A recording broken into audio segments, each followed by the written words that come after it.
Big Brother Radio. Mbrëma dëgjues të Top Albania Radio. Jemi live në Big Brother Radio me mua Atalanta Kërçykun si çdo të martë dhe të premte në orën 20 për të komentuar fenomenin e madh televiziv, ai që po të çmend të gjithë njerëzit dhe po të vazhdon të çmendi Big Brotherin. Për të gjithë ju që jeni duke na dëgjuar në komoditetin e për shembull makinës tuaj në radio dhe jeni duke shkuar në shtëpi, ju këshilloj të hapni televizorin të digital në My Music Television, do të na gjeni live me voice dhe me figurë, domethënë. Gjithashtu më njëherë pas përfundimit të emisionit na keni live në YouTube, në emisionin ton, në kanalin ton të dedikuar në YouTube. Thënë të gjitha këto, le të vazhdojmë të bëjmë ato që dim të bëjmë më mirë. Të komentojmë Big Brotherin dhe për këtë unë kam ftuar një mikun ton, një mik të emisionit ton, një vetëm timi domethënë. Është një ish banor, një producent, Ols Abazi. Olsi, mirëmbrëma, përshëndetje, faleminderit. Çfarë do them Olsi, çfarë do them? Për komentet që mund të bëjmë për Big Brotherin, për të gjitha. Për komentet e tua, vetë ja ke trupit tënd. Trupit tënd. Personal, trupit tim personal. Si ke qenë Olsi, si kanë qenë këto ditë më njëherë pas përfundimit të Bigut? Je shplodhur, e ke marrë veten. Patjetër. Jo, shikoj, jeta këtu jashtë është ne e dim jetën këtu jashtë. Ajo që nuk dimë ishte jeta atje brenda, kështu që. Si ishte jeta aty brenda? Shumë e veçantë. E veçantë. Mbushur me emocione, mbushur me surpriza. Mund të përkufizohet, shumë e veçantë. Të bëj një pyetje jashtë skenarit. Më bëj një pyetje çfarë të duash ti. Nëse do të jepë sërish një mundësi për të rikthyer në Big Brother, jo vetëm këtë vit, por për shkakun për ta ribërë dhe njerëz si eksperiencë nga fillimi. Jo, do të ktheheshe? Në një realitet tjetër, ndoshta po, në këtë realitet nuk besoj se ndaj të dash dy opsione. Pak a shumë unë përjetova ato që duhet përjetoje brenda asaj shtëpie, kështu që. Morë çdeshe. Po, brenda. Morë çdeshe dhe ikë. I zbulova ato që duhet zbuloja dhe si publik si e ke parë Olsi këtë Big Brother këto ditë të fundit? Po si publik shiko, unë mendoj që ato që e përjetojnë atë eksperiencë asnjëherë më nuk e shohin nga jashtë si një publik i thjeshtë. Domethënë këto tentakulat e analizës janë shumë më të ndryshme nga njerëzit që nuk e kanë përjetuar atë gjëra. E bukur kjo, tentakulat. Dhe kur ti sheh ngjarje, kur ti sheh personazhe, kur ti sheh dinamikat që ndryshojnë, kam përshtypjen që pasi e jeton atë eksperiencë, e ke pak më të qartë psen e asaj që po ndodh, ose asaj që mund të ndodhi, ose parashikimi është pak më i saktë ndoshta se ato që e jetojnë atë gjën ose e shohin atë gjën si një publik i thjeshtë, si një spektakël. Ti tashmë je ose si je futbollisti që ka qenë në fushë dhe në një moment e ka lënë sportin, po e di shumë mirë se ç'a ndodh brenda në fushë të futbollit. Dhe normalisht edhe më i lidhur një personazhet. Patjetër. Dhe me thënë të drejtën, si ky publik që e etiketova veten, ajo që kam parë është që pak a shumë ato personazhe po fillojnë edhe po e kalcifikojnë lojën e tyre, po e bëjnë më të fortë, po bëhen, le të themi, duke qëndruar më gjatë në të shtëpi, po bëhen edhe më të fortë brenda lojës tyre. Këtu evidentoj pa diskutim gjestin i cili duam edhe pse kur kemi qenë në atë shtëpi e shihnim si të voglin e shtëpisë. Por që duam patjetër, po edhe nëse s'duam. Si shprehje. Për ato ti djegin e ta mbaj. Ai është, domethënë, fenomeni merr forma të ndryshme, treta të ndryshme. Dhe ai e ka, le të themi, brumin e fenomenit. Okay. E ka brumin e personit që jeton për atë lojë dhe jeton atë lojë. Dhe atë lojë e kthen në jetë. Kështu që mendoj që ai ka klasifikuar fort atë pozitën e vet, po ashtu edhe pa diskutim Gerta apo Rozana, Laerti me Bonën vazhdojnë edhe e ndërtojnë ato dyshën e tyre se kanë kuptuar që ajo i mban ato në pazar. Ajo i mban ato aty që të çesi produktin e vet. Po që të çesë produktin. Kështu që këto për mua janë Aldo pa diskutim që është çliruar deri diku dhe nuk ja përton nëse duhet dikujt nuk ja përton. Dhe pastaj kemi edhe këtë momentin e rifutjes së Eklit, e cila moment i cili kërkon ndoshta një këndvështrim pak më ndryshe, një analizë pak më të thellë dhe jo kaq të. Unë përsëri do të bëj pyetje tek se ti me këtë përmbledhje që më bën, më dogje gjithë skenarin. Jo, unë do bëra një përmbledhje. Pastaj ti vazhdo dhe hym hapim këtë derë të duash, nuk ka problem. Dje po thoya që nuk ftoj më njerëz që din nga televizioni, din nga moderimi dhe këto gjëra se këto do djegin skenarin. Por prapë ne njerëz shkathët dhe do ta bëjmë këtë skenar. Zbet lав. Ose si banor, ku do ishte pozicionuar tani më nëse do të ishte në Big Brother? Ose krah kujt do të ishte pozicionuar? Në këtë moment unë do kisha qenë në në një bashkërendim, po ta quaj kështu të lojës time, me Aldon dhe me Gertën. Gerta është një luftëtare e paepur që nuk heq dorë as nga butolliku i vet në lojë, as nga kokforcia e vet, nuk heq dorë as nga fakti që ajo do të luajë deri në fund, dhe kjo gjë u bë shumë e qartë kur i treguan që kishte fëmijët vetëm 20 hapa larg dhe nuk lëvizi nga vendi. Domethënë këtu ajo tregoi që unë këtu kam ardhur që të bëj këtë lojë asesi sardo që të ndodhi. Dhe për këtë ka dy momente. Është momenti njerëzor që mund të gjykohet që ti e nën dhe si e bën këtë gjën, por ndërkaq nga ana tjetër është momenti i lojtares që mund të vlerësohet dhe të thuhet që kjo tregon forcë si lojtar. Dhe prandaj ndoshta Aldo, duke qenë se është forcuar dhe ka ndërtuar një po ndërton personazhin e vet. Është ende në ndërtimin sipër po thua Aldo? Po, mendoj që ka akoma mundësi Aldo që Gerta e ka përfunduar ndërtimin e skulpturës së saj si personazh. Po, e ka ndërtuar dhe ajo. Mendon që mos ndoshta është vonë që të jesh ende në ndërtim e sipër, apo është mirë të shërben në lojë kur të tjerë ende nuk e dinë se kush je. Për sa kohë ti ke mundësi që të zbulosh, ose ti si spektator. Ke mundësi të zbulosh ngjyra të tjera të një, po të quajmë lojtari, ti je interesant aty në lojë. Dhe sa më shumë të bësh të besosh, ose ti bësh njerëzit të besojnë që ti mund të bësh lojra të ndryshme në vazhdim, aq më interesant dhe mbetesh. Sigurisht pak a shumë Rozana nuk është në këtë kategori. Rozana dhe Gerta janë të dyja që pak a shumë dihet se si veprojnë në një situatë të caktuar. Po, të parashikueshme. Kurse Aldo jo, mendoj kështu. Pra kjo është e mira e favorit kur je ende në ndërtim e sipër të personazhit. Personazhi që ti do të luash. Por mua është një personazh që ne nuk e dimë se si do shkojë deri në fund. Pas pak të flasim me Olsin për rikthimin e Eglit, opinionin e tij dhe a bëri mirë apo keq ajo. Rikthehemi mish, kemi publicitet. Max Optica gjithmonë e para në ofrimin e stileve më të reja prezanton koleksionin e ri Spring Summer 2025 të syzeve të diellit. Eksploroni modelet më të fundit nga markat më prestigjioze, ku stili, teknologjia dhe komoditeti janë të garantuara. Gjeni syze perfekte që i përshtaten nevojave dhe preferencave tuaja këtë sezon. Max Optica ka një super ofertë, deri në 50% ulje në të gjitha modelet e syzeve të diellit dhe optike për femra. Ndaj nxitoni të përfitoni. Max Optica, Max Vision. Falenderoj Max Optica për mbështetjen e vazhdueshme dhe Big Brother Radio. Olsa Bazi, ishim duke thënë? Ti shohësh gjërat nëpërmjet lenteve të Max Optica për shembull. Hajde ta bëj reklam, më pëlqen. Siç po thoni pak më parë, po flisim për Eglin dhe për rikthimin e saj në Big Brother, një rikthim shumë i kërkuar nga komentues, shumë i gjykuar ndërto.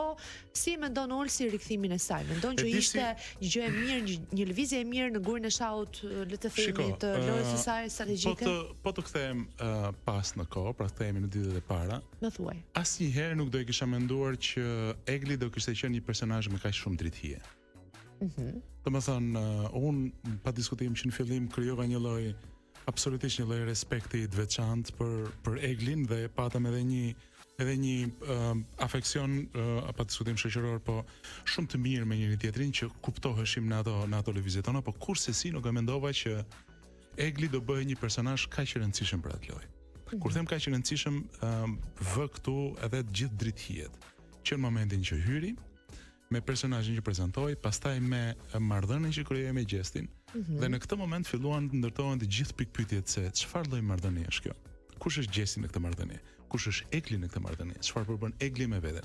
Pse po ja bën Egli vetes? Apo ja bën Egli vetes? Apo bën Egli loj? Apo Egli vërtet ka rënë, le të themi, në dashuri dhe ka humbur ose i ka lëshuplluar? Pra të pëlqen fakti që ajo ka drejtësi. Po, më pëlqen dhe për mua është personazhi me më shumë drejtësi në atë lojë.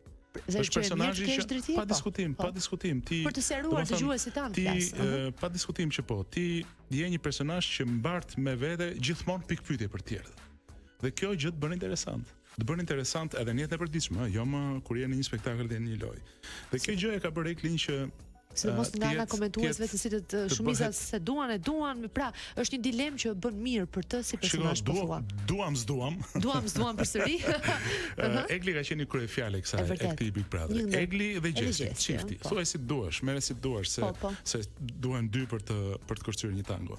Kështu që në këtë kontekst, në këtë këndvështrim ishte i pa evitueshëm kthimi i saj në lojë. Dhe ishte një gjë që e di që të hap një klav këtu. Atje brenda gjëja që funksionon më fort mbasi ti hyn lojë është e pandërgjeshme jote. Ti veprimet i bën në mënyrë të pandërgjeshme dhe e tillë ka qenë dhe dalja e Eglit. Ajo e ka ditur që po del me shpresën që ndoshta mund të kthehet, prapë me shpresën që mund të marri. Pra e ka pasur një shpresë mund të. Po them e pandërgjeshme është ajo, po guxoj të hyj në errësirë dhe të shoh në errësirë, kupton? Po. Kështu që drejtësitë e saj e kanë bërë atë qytetin lojtare shumë interesante. Hyrja ka qenë e pavitueshme. Rihyrja e saj ka qenë e pavitueshme, qoftë për atë, qoftë për spektaklin, qoftë për gjestin, qoftë për gjithë. Do të ndjekim video numër 1, regjia të lutem përgatisim video numër 1, të cilin e kemi përgatitur për të analizuar, do të analizojmë në studio dhe do të flasim pak më shumë në lidhje me dy personazhet tonë të kryefjalës, siç e tham. S'ki punë më me Eglin. Bëj çfarë do? Kam punë me këtë ndoj kokë çep. E këtë ndoj kokë çep. Allah ta ka bërë. Inshallah në më fort se ti. Inshallah në më fort se ti. Allah është më fort. Tani e do. Jo të kryloja. Të kryloja. Këdo tani. Këdo. Këdo tani. Këdo tani. E kam parë një tjetër. Çfarë fundi? Çfarë fundi? Do kryet loja. Vetëm do fitoke ti. Do fitoke ti. E di ka. E di që do fitoke. A e di që do fitosh? Je dot. E di që do fitosh. A e di ka. A e di ka. A di që do fitosh. Para me e do. Mos mbron njerëz. Mos mbron njerëz si ti ke dashur. Kam thoni 100 herë. Mos u merr, sepse se do. Kam thoni 100 milionë.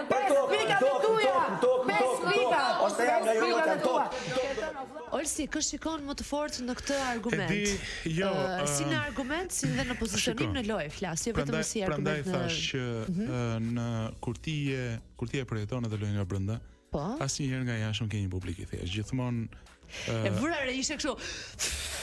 E di pse kisha atë. Për kë e patë këtë reagim? Sepse më duket sikur Rozana përballë, le të themi, gjestit dhe Eglit, është si një njerëz që bie murit me kokë. Përse? Sepse ajo e ndjen që e ka të pamundur t'i thyej këto të dy. Ti thyej bashkë në dashuri që tërheqin ato të dy. Pra, jo të dy së bashkë, qoftë dhe të ndarë njëri tjetrin. Të kuptoj? E ndjen që aty është për të është ndalogek se ka hendek.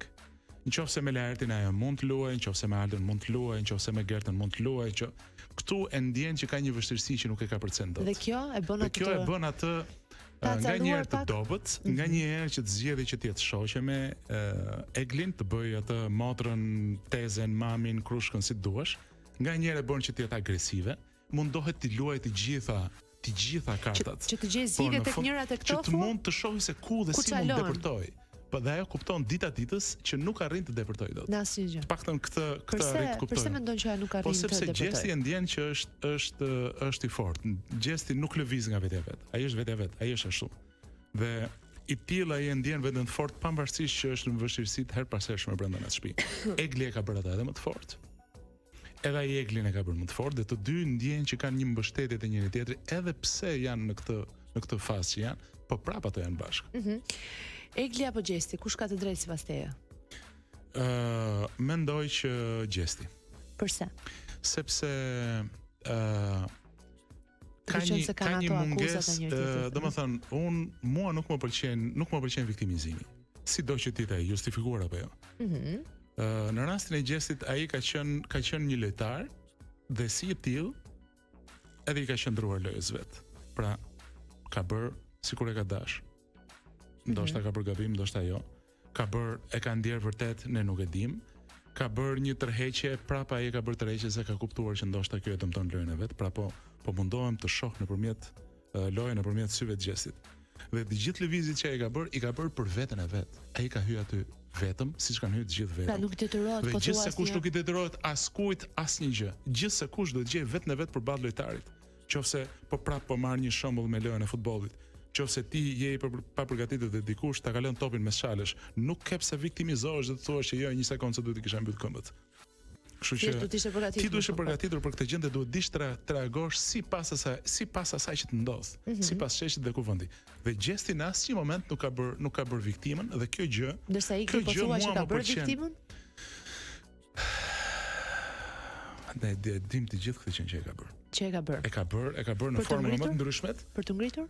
E ka bërë sepse ajo ka qenë e vetmja, edhe ajo ka parë atë të vetmen armë me cilën mund ta kapërcej pengesën e radhës ose lumin e radhës. Që ishte lumi i radhës, fakti që ajo të ngrihet, të bësh një personazh lartësinë e Gjesit dhe të nëse marrim lumin si simbolik. Si simbolik, ajo ka kaluar shumë lumenj me Gjestin. Domethënë ka kaluar shumë pengesa që ja ka ngritur ai ose ja ka ngritur kjo marrëdhënie. Dhe ajo është detyruar t'i kaloj, për mua duke dalë lagur në çdo situatë. Po në fund të fundit, populli e ka dashur atë që ta shohit lagur dhe e ka pëlqyer lagur. Tani më ne do të përgatisim videon numër 2 në të cilën Egli është vënë në një rivalitet me Rozanën, dy ish mikesha të cilat kthehen në rivale. Do të gjykojmë pas pak me Olsa Bazin. Ndjekim videon e rikthehemi në studio. Dashur për rekordosh po, ti do njerëzit ka vetë skemë ty unë për lojë. Po, patjetër, çështë shkallë. Ke abuzuar me karakterin tim, ke tallur me karakterin tim, duke i treguar ti djalin se sa posesive isha unë. Ti je posesive. Ti moj pa posesive je ti moj ti. Ti je posesive. Ti që i shkon nga mbrapa dhe i kërkon paqe sa herë që e denigron atë djalin. Ti je posesive. Ti nuk e çon asnjë përveç vetes tënde. Po mbani lojën me njëri tjetrin derisa shkoni aty ku doni të shkoni. Po jo me mua, jo me manipulime për mua, se nuk ka shanse, nuk ka zot. Po nuk më intereson se çka ka thënë Gjesti.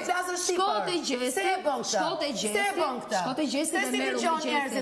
Shkote Gjesti dhe merru me Gjesti. Tu po flet me Egli. Se e përzin Gjesti. Ke frikë të më dëgjosh. E solle ti. Do prap të ban më shpartua. Si të duket ky përshënim i dy ish mikeshave? Shiko, ndalem një sekondë ajo që thashun përpara. Po të shohësh Rozana bën atë gjën që bën me Gjestin, e bën edhe me Eglin. Pra i lufton të dy. Është ai muri të cilit ajo po i bie me kokë me shpresën që ky muri të bjerë. Ndoshta dhe mund të bjerë, ndoshta mund ta ketë kokën e fortë Rozana dhe muri mund mos jetë aq i fortë. Pra ajo vazhdon, tenton edhe sigurisht që shumë mirë bën. Ka drejtën e vet. Sepse pa diskutim që Rozana është një lojtare me personalitet shumë të fortë. Por që nga ana tjetër Egli unë e kam ditur që në fillim, që në ditën 0, që kjo marrëdhënie midis këtyre dy po quaj vajzave, një ditë do ketë një shpërthim, se janë të dyja personalitete që nuk mund të kapen dorë për dorë dhe të ecin dorë për dorë gjatë gjithë kohës. Në një moment do shpërthente dhe në një moment do këto duar që i kishin të bashkuara do i ngrinin për tira njëra tjetrës. Pra e ke parë që bën një pikë të si kjo marrëdhënie kështu do vazhdojë. Kjo kështu do vazhdojë, ndërsa që Rozana i thotë Eglit që unë e kam xhan Gjestin, po këtë e besoj. E beson. Okej, pas pak do të jemi sërish miq në pjesën tonë të tretë të emisionit për diskutuar sidomos për një pjesë në cilën unë vura re që Gjesti qau. Do ta ndjekim me vite të argumentojmë me Olsa Bazin. Rikthehemi sërish. Po kërkoni për një studio arkitekture që do të krijojë një shtëpi të bukur, moderne dhe që nuk duket sikur është krijuar nga një fëmijë me sirlapsin e parë që ka gjetur. Doni një shtëpi me drejtë natyrale? E bëjmë. Doni një zyrë që duket sikur sken filmi dhe jo si një kuti kartoni? As që diskutohet. Ne jemi ato që duhet të telefononi. Projekte interieri, eksterieri, projektojmë shtëpi, banesa të ndryshme, vila, restorante, pallate dhe çdo gjë tjetër. Na kontaktoni në rrjetet tona sociale, nimano.architecture në Instagram dhe Facebook ose në numrin ton të telefonit 069 20 40 201. Nimano Architecture. Falenderojmë Nimano Architecture për mbështetjen e Big Brother Radio. Olsa Bazi, je gati të shfaqim temën tonë përpara se të vazhdojmë të flasim për faktin që ai ka? Shpalosim temën e radhës. Temën e radhës në të cilën ka komentuar komentues në rrjetin tonë social, Instagram të Big Brother Radio, në rastin konkret të Top Albania Radio. Regjia, kemi gati besoj temën? Përpara se të japim videon në cilën okej. Pas kemi dhe përgjigjet gati. Tema për sot është kristet, miqësia e Gjestit dhe Rozanës, shkak Egli apo loja? Pasi të marrim përgjigje, menjëherë do të marrim një përgjigjen tënde Olsi, mos kujtosh se shpëton nga tema jo. Vazhdojmë me përgjigjen e parë. Të një komentuesi i cili thot, loja as që janë ndjen për Eglin. Loja se as janë ndjen për Eglin. Loja se janë ndjen për Eglin. Dhe mirë bën dhe nuk ja vlen ajo, vetëm brapa krave flet Egli. Ndonjë presje që të kuptojmë? No, s'ka problem, ja. Po të lodhe si që ta kuptosh, nuk. Po të një presje diku aty, po të ndryshon kompletëria dhe jo më fare. Mirë, ne prapë të kuptuam. Ti faleminderit. Interesi i lojës së Gjestit se nuk don që vëmendjen t'ia marr Egli duke debatuar me Rozanën. Shikom sa zgjuar janë më shif më çfarë thon. Vazhdojmë. Loja e tyre. Interesante. Vazhdojmë me Olsin. çfarë përgjigje mund të kemi për këtë? Mendon që kriset misia e Gjesi dhe Rozanës është për shkak ardhja e Eglit në shtëpi? Shiko, disi është puna aty, çdo lloj krisje është. Më fal, pse qesh? Më fal, pse qesh ti? Më fal, po pse qesh ti? Sepse çdo lloj krisje është një krisje e ngjitshme dhe çdo lloj ngjitje është një ngjitje e krisshme. Wow, kjo ishte. Kështu që atje brenda të gjitha këto krisje, këto le të themi krisje zemrash, shpirtrash, janë të ngjitshme. Janë krisje që janë në funksion kryesisht të lojës. Pa diskutim që për momentin ndoshta ato mund të mërziten për mënyrën se si flasin njëri tjetrit. Se është normale kur dikush të flet keq, është normale që dikush të mërzitet. Për dëshirën që kanë që ta shkelin njëri tjetrin me këmbë sa të munden në mënyrë figurative. Për këtë gëzojnë? Po për sigurisht, kush përdor më shumë shputat e këmbëve mbi tjetrin, ai është edhe më fitimtari. Por që në fund të ditës loja është kryefjala. Pra çdo emër është në funksion, çdo ngjarje, çdo gjë që ndodh është në funksion të asaj që ne e quajmë lojë. Ne kemi rënë dakord ta quajmë lojë, se nuk është vetëm lojë në fakt. Çfarë është? Është një përballje personalitetesh, është një përballje zgjuarësish, është një përballje karakteres, është një përballje durimi, është një përballje forcës së gjithë secilit që ka për të përballje forcash mbi gjitha, po. Kështu që në thelb kjo është loja, ne e quajmë lojë sepse është shumë gjatë i bijmë aty, po në fund të ditës çdo gjë që ndodh, edhe kjo krisje, edhe ky zemrim është në funksion të lojës. Pra është lojë me nivel. Siç po thon. Pa diskutim, po. Jo thjesht lojë argëtuese. Jo, ka edhe përfshirje emocionale. Tani më përgatisim video numër 4, regjia të lutem, është video në të cilën Gjesti më duket se Qau pat një moment në cilën Qau pasi po e transmetoi kënga Perfect, në cilën ne me sa kujtojmë ndoshta dhe mund të rikujtoj Xhenetën dhe Egli ka qenë i mërzitur duke parë ose duke dëgjuar këtë këngë. Më pas do të pyesim Olsi nëse ka ose mund të ketë ende një, duke qenë se kjo këngë lidhet me një moment në të shkuarën. E ndjekim dhe rikthehemi sërish.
U futëm në mundin e këngës dhe ne isha gati të qaj edhe unë nuk e di për kë.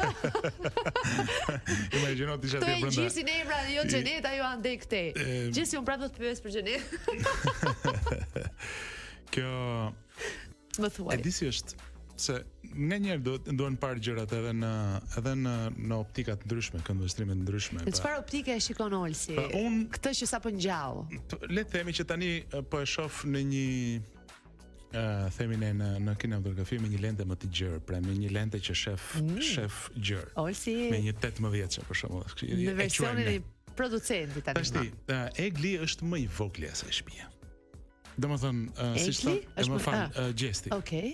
Gjesti është më i vogël se shtëpia. Dhe si thuash, e them në kontekstin e i vogli nënës. Është vetëm 24 vjeç. Po. Dhe të gjithë atje janë ulkonja, pjesa më e madhe janë ujqër dhe ulkonja të sprovuara nga jeta. Dhe mua më kujtua një gjë, kur, domethënë, futur në mendsinë e Gjestit nëpërmjet kësaj që dua të them. Mua më ka thënë një herë, po disa herë, më thoshte bab, tisha unë ventate, di çaj kisha bë këtyne. Ta ka thënë Gjesti këtë gjë vet? Po. Sepse ai mendon që me eksperiencën që ka një njeri, mund të bëj namin. Dhe nëpërmjet kësaj unë arrit lexoj që ai mendon si më i vogli që është, duhet edhe të jetë më i fortë, duhet të tregoj forcë këtyre të tjerëve. Dhe tani në këtë pikë ai mendon që ndoshta edhe nuk ja del. Ti asnjë nuk e di se çfarë mendosh atë brenda. Po e vërtet, asnjë ti nuk e di, nuk ke siguri. Pra ti të futet këtej Laerti, këtej Rozana, këtej Gerta, që le të themi në sytë e një 24 vjeçar janë nëna dhe baba jote, Po. janë njerëz që ti në mënyrë të pandërgjeshme duhet i respektosh. Dhe gjithë kjo ngarkesë kam përshtypjen që shpërthen dhe prandaj them i vogli nënës se duket sikur po e shkyn, po në fund të ditës ajo është një lojë, ajo është një tabel shahu ku ato aty brenda në sytë tanë janë thjesht ushtar ose oficer ose tor ose mbret që lëviz. Çfarë pozicioni ka në tabelën e shahut Gjesti? Me që e shoh që e ke këtë. Shiko. Kam filluar që ta që të kem një lloj mbret apo oficer? Mbret dhe mbretresh jo. Mbret dhe mbretresh jo. Domethënë do thoja mua më pëlqen shumë në sham, pëlqen shumë Kali. Të pëlqen Kali? Përse? Sepse është figurë që është e paparashikueshme lëvizjet e veta. Edhe pa kopjueshme. Edhe pa kopjueshme, ka lëvizjen më distorte brenda tabelës. Të premtoj një lojë shahu mes ne dyve, Olsa Baze, kur të mbaroj këtë emision, nuk e kemi këtu për një herë tjetër kur të ftoj sërish do të bëjmë një lojë shahu. Më intrigon mënyra se si e mendon lojën e shahut dhe më pëlqen shumë. Pra, në rastin tënd është sepse është paparashikueshme rasti i gjërit. Si e shikon çiftin Gjesti dhe Egli? Mendon që ka një të ardhmë bashkë pak brenda Big Brotherit? Jo, nuk i shoh as brenda dhe as jashtë Big Brotherit, jo. Janë dy natyra komplet të ndryshme.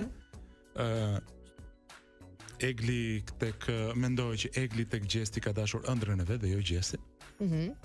Ndërsa Gjesti tek Egli ka parë, mendoj, her pas here thjesht një epsh fizik. Kjo ka qenë nga ana e tij.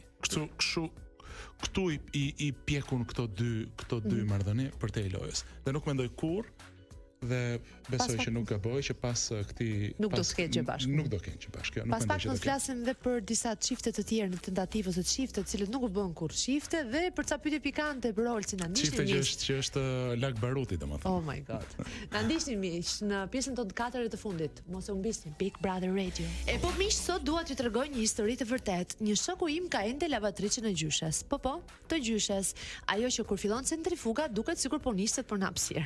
Po frigoriferi, kjo gjë më bën gjithmonë të qesh. Një mister më vete, ose fto gjithçka ose bën zhurmë si një gjenerator. Dhe kur i thash, vëlla, është koha për një ndryshim. Ai më tha, po ku ti gjej gjithë ato lek një herësh?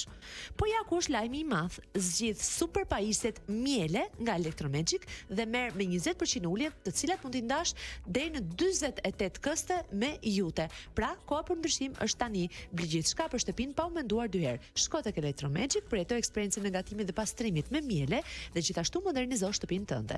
Electromagic mund ta gjeni në Tiranë, Fier, Vlorë, Gjirokastër, Elbasan dhe Lushnjë. Electromagic përjeto eksperiencën. Falenderojmë Electromagic për mbështetjen në Big Brother Radio. Olsa Bazi, skena për ju. Skena për mendimet tona mbi ato. Mendimet tona të fyera. Mbi ato beteja që zhvillohen atje në atë.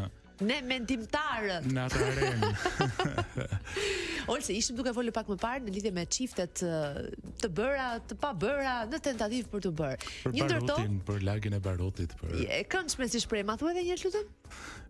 Një shprehje që kishte të bënte me barutin e lagur të çifteve. Interesant.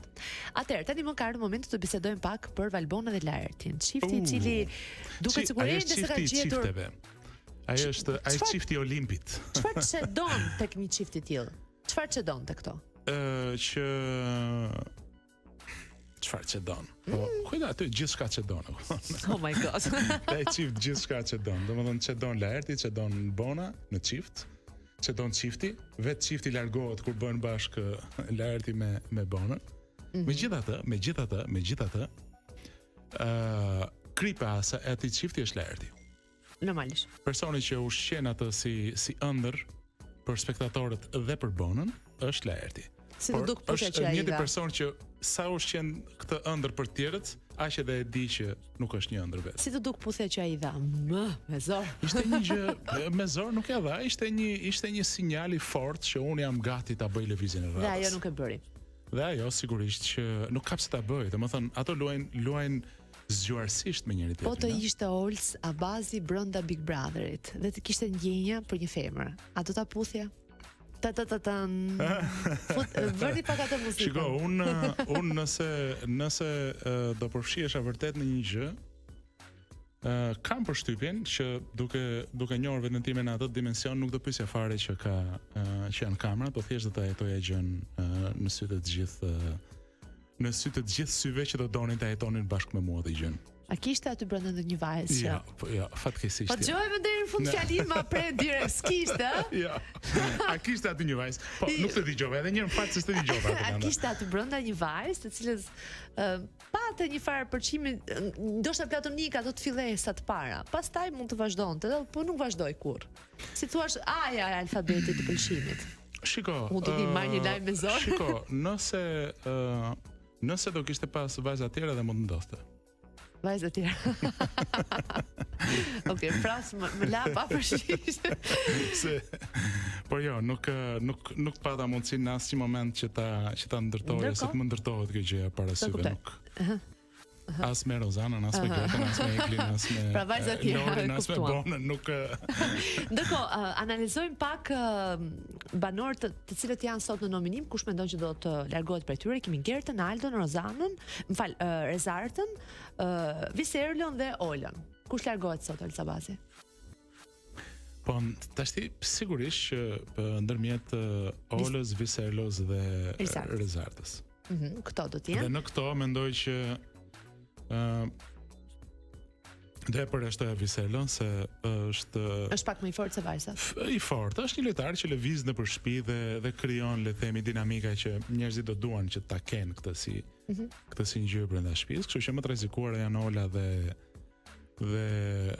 Rezarta, duke qenë se pra po vim me filozofinë, me teorinë e përjashtimit. Duke qenë Rezarta ka një histori të ndërtuar me Aldon dhe kjo gjëja sigurisht që deri diku përbërën interes për shikuesit. Po mund të jetë kjo, po. Ola ngelet më tani prap nuk i parë marr një lajm nga ty. Ore ti mua më devijove pyetjen time, por un prap vazhdoj dhe gërmoj. Po mirë, po shpytja jote, është shpytja e të gjithëve. Na e bëj. Pyetja jo, ato pyetje me puthje dua un. Po ti kujton se do shpëtosh nga një pyetje romantike, se je shumë kështu strikt dhe nuk të nxjerrim dot lajm. Po mirë, kë vajzë showbizi do kishte për shkak nëse ta kisha brenda që cilat. Atëherë, nëse ti do një lajm. Në qoftë se po kurse do një lajm nga Olca Bazi që nuk është përlyer kurrë në lajm e roz. Pavarur te showbizi, po them brenda asaj shtëpie, nëse Rozana nuk do kishte qenë, le të themi, e lidhur, unë mund të kisha pasur një histori me Rozana. Wow, mish, më pëlqen. Okej, e pranojmë. Kush e fiton Big Brother? Një ende i mendimit që e fiton Gjesin, sepse pashë lëvizën tonë të fundit dhe kishte thënë një gjë të tillë. Unë po, jam i mendimit që finali do ndahet mes Rozanës dhe Gjesit. Kjo, pra i qëndron të njëjtë argument që patëm në intervistën tonë të fundit. I qëndroj sepse të dy janë shumë të fortë dhe mendoj që pavarësisht që Gjesti është një lojtar që e duan njerëzit për atë që është, por në fund njerëzit do shtypen për sanin e Rozanës. Interesante, pra që do të njëjtit vazhdoj akoma ta shoh në këtë. Olci, të falenderojmë shumë, ishe shumë i këndshëm, jemi në sekundat e fundit. Do të kemi prapë, Olci, mos kujto se shpëton nga ne. Do të pyesim prapë. Patjetër, miq, ishte gjithçka për sot, ju falenderoj shumë që na ndoqët. Mos harroni pas pak në 21:15 kemi Big Brother Live Prime me Ledion Liço. Nga unë Atalanta Kërçiku, natën e mirë.